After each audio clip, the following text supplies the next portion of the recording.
So, Mark, I was really introduced to you when you were at Harvard, and I also was introduced to your work through your article called Beyond the Bake Sale, because, of course, Ann Henderson and Vivian Johnson and Don Davies and I had worked on a book called Beyond the Bake Sale.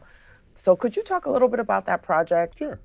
Yeah, one of the earlier projects that I did when I was looking at community organizing efforts around education reform, that tried to look at the ways that schools and community organizations could collaborate together to improve education, but also improve the conditions in which children, low-income children of color, were facing in their communities.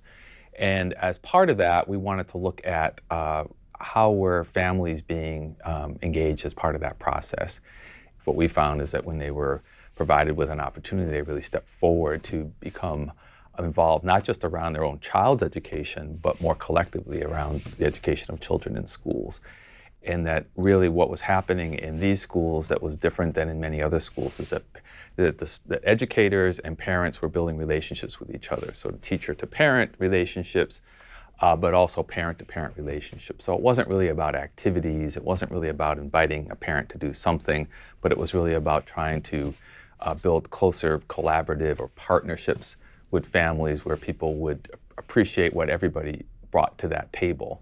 And we ended up with this idea of a kind of a pyramid that, you know, many parents might be involved in smaller ways in these kinds of schools, and then there would be a layer of parent leaders who were more actively involved, and then a group at the top who was very involved. But the point was that the group at the top was not just individuals speaking on their own, they really had authentic relationships with the other parents in the school. So it was really a collective activity that was going on here.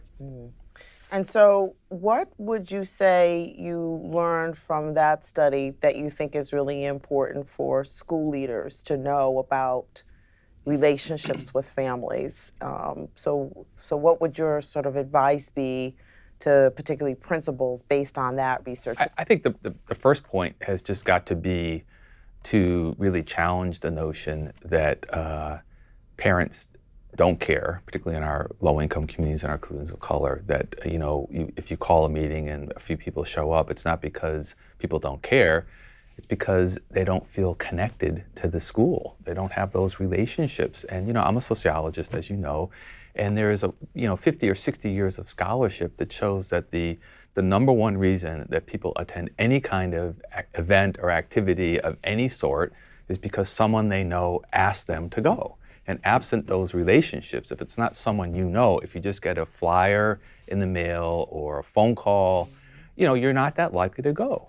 But if you have real relationships, then people of all walks of life are much more likely to start and becoming engaged. And so I think the first lesson for, I think, principals is to understand that you have a wealth of social capital, if you will. You have a wealth of capacity in and around your school, but the way to engage that is not just to call meetings and invite people to them, but is to do, you know, the work of relationships, and that can start in the earlier grades with home visits, but also teachers who reach out to parents, and then to provide the venues and the opportunities for parents to connect with each other, so that when you have an event, what you're trying to do is not just provide information to people, as important as that is, but also to create an opportunity for people to connect to each other.